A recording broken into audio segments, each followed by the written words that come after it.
د نیوز پری چینل لیدونکو السلام علیکم. ستړي مشئ په موکړه تازه او مې مخبرونو ته. د نیوز وايي پاکستان له ټي ټي پی سره د مذاکراتو پیلولو په لټه کې دی.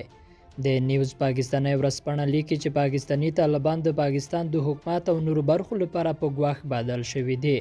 د سرچینې په خبره د عمران خان حکومت د ځینو نورو وړو او لویو ډلو په منځګړیتوب له پاکستاني طالبانو سره د مذاکراتو پیلولو په لټه کې دی. ورځپاڼه لیکي پاکستاني حکومت هڅه کوي دغه ډله له جګړو او لا ډیرو تاوتریخوالي راوګرځوي، ځکه که وضعیت همداسې دوام کوي نو پاکستاني حکومت به یې د کنټرول وړتیا ونه لري. وروسته له هغه چې اسلامي امارات په افغانستان کې واک ته ورسید، پاکستاني طالبانو هم وویل چې دوی به په دغه هیواد کې د خپل خوښې حکومت د جوړولو لپاره جګړه کوي. بل لور ته سی آی ای ته د خطر احتمال په نړۍ کې خپل ټولو کارکونکو ته د احتیاط سپارښتنه کړې. د امریکا اطلاعاتي چارواکو په نړۍ کې د خپل ټولو استخباراتي دفترونو غړو ته د پوره احتیاط سپارښتنه کړې ده.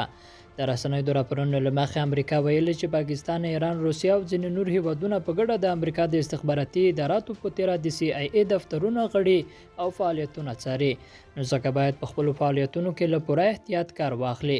د امریکا اطلاعاتي دستګاو تر اوسه په دې اړه نور وضاحت نه دی ورکړی چې دغه کارکوونکو او دفترونو ته کوم خطرونه او ګواښونه متوجه دي، خو وايي دوی د خپلو فعالیتونو د خوندي کولو لپاره په اړینو اقداماتو لاس پورې کوي. تاجکستان وايي د افغانستان له خلکو سره هیڅ راز دښمني نه لرو. تاجکستان وايي دوی د افغانستان له خلکو سره هیڅ راز دښمني نه لري. د تاجکستان ولسمشر امام علي رحمان په تازه څرګندونو کې ویلي چې دوی د خپلو پولو د امنیت په اړه اندېښمن دي او د افغانستان له خلکو سره هیڅ راز دښمني نه لري. د په خبره دوی هیڅ دې ته لیوالتیا نه لري چې نورو هیوادونو ته پوځي الوتکې ولېږي او جګړې وکړي. او د برېښنا پورونه افغانستان له ملګرو ملتونو 90 میلیونه ډالر غوښتي دي. افغانستان د برېښنا پورونو د پرې کولو لپاره له ملګرو ملتونو 90 میلیونه ډالر غوښتي دي.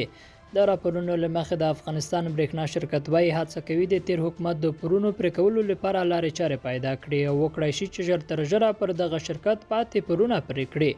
دوی له ملګرو ملتونو د 90 میلیونه ډالرو غوښتنه کړې ده چې وکړای شي خپل پورونه پرې کړي.